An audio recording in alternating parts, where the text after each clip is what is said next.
Selamat datang di channel Hakim Medsos, ruang kritis tempat kita membongkar mitos, menelanjangi klaim-klaim palsu, dan menyisir sejarah dengan pisau tajam intelektual.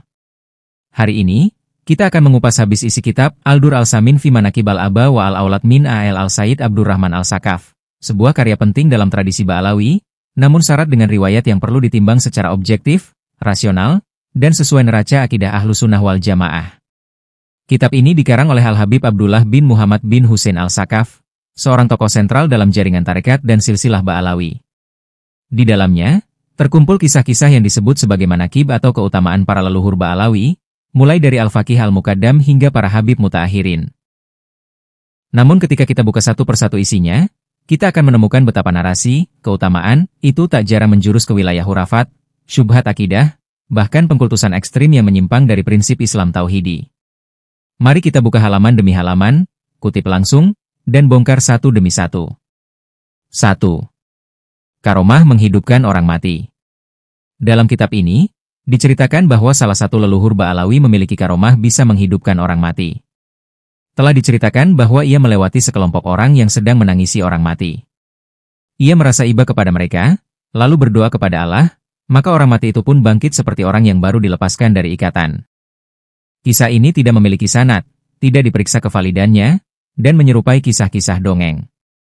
Menghidupkan orang mati bukanlah karomah para wali, melainkan mukjizat para nabi, seperti Nabi Isa.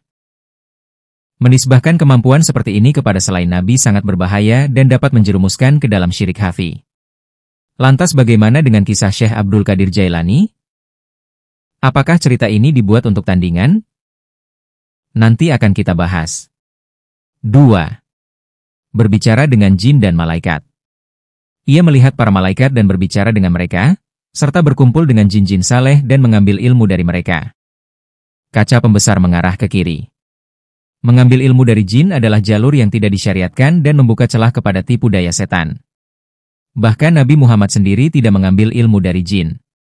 Riwayat ini menunjukkan glorifikasi berlebihan yang menyeret pembaca awam pada keyakinan bathil. Jadi mungkin wajar ya habaib Ba'alawi pintar tanpa harus belajar apalagi ke pondok pesantren? 3.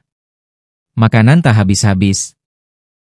Makanannya tidak pernah habis, meskipun dimakan oleh banyak orang, tetap seperti sedia kala. Kaca pembesar mengarah ke kiri. Ini adalah bentuk penggambaran berlebihan yang tidak bisa diverifikasi dan menyerupai legenda. Ajaran Islam tidak pernah menekankan kesaktian semacam ini sebagai tolok ukur kewalian. Anehnya, para habaib Ba'alawi justru melakukan dawir, malak, meminta-minta demi cari makan. 4. Mengetahui hal gaib. Ia mengetahui isi hati manusia, menunjukkan barang hilang kepada mereka, dan memberitahu apa yang akan terjadi kepada mereka. Pengetahuan gaib hanya milik Allah. Jika seseorang mengklaim memiliki pengetahuan gaib secara mutlak, itu merupakan bentuk pelanggaran terhadap akidah tauhid. Jika wali pun mengetahui sesuatu, itu hanyalah bagian dari ilham yang tidak dapat dijadikan hujjah syar'i. Jadi wajar kan kalau banyaknya makam palsu hasil ronsen? 5. Suci sejak dalam kandungan. Sejak lahir, ia tidak mengeluarkan air seni dan kotoran, dan hidup dengan cahaya Allah. Wah, lantas yang dimakan jadi apa ya? Sedangkan Nabi Muhammad SAW layaknya seperti kita. Ini adalah klaim batil yang tidak sesuai dengan tabiat manusia. Bahkan Rasulullah sendiri tidak memiliki sifat seperti ini secara biologis. Ini menunjukkan pemutlakan kesucian berlebihan yang mengarah ke kultus personal. 6. Mengatur alam semesta. Ia memiliki kekuasaan atas alam semesta, jika berdoa maka hujan berhenti, jika marah maka keadaan berubah. Ini sudah masuk ke wilayah syirik rububiyah. Tidak ada manusia yang diberi kekuasaan penuh untuk mengatur semesta. Semua perubahan alam berada dalam kehendak Allah semata. Ini peluang bagi Mubin untuk jadi pawang hujan. Lumayan kalau ada job di sirkuit TV. 7. Tawasul minta rezeki dan anak ke makam.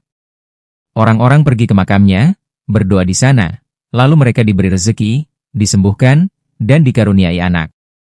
Meminta hajat dengan cara seperti ini adalah bentuk dari tawasul yang melampaui batas. Jika keyakinan orang terhadap kubur melebihi keyakinan mereka terhadap Allah, itu adalah jalan menuju syirik kuburiyun. Inilah wajah asli dari kitab Al-Dur Al-Samin. Sebuah kitab yang oleh sebagian orang dipuja, dibaca dalam haul-haul besar, dan dijadikan inspirasi keagungan Habib Ba'alawi. Namun ketika kita buka dengan jujur, justru kita dapati riwayat-riwayat tanpa sanad, glorifikasi di luar nalar, dan hurafat yang bertentangan dengan tauhid. Mari berhenti memelihara kesesatan atas nama adab. Mari mengedepankan ilmu dan akidah.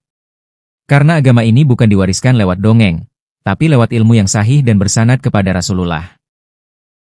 Saya Hakim Medsos, dan inilah pembongkaran kitab Karomah Ba'alawi, antara kultus dan hurafat. Sampai jumpa di episode selanjutnya.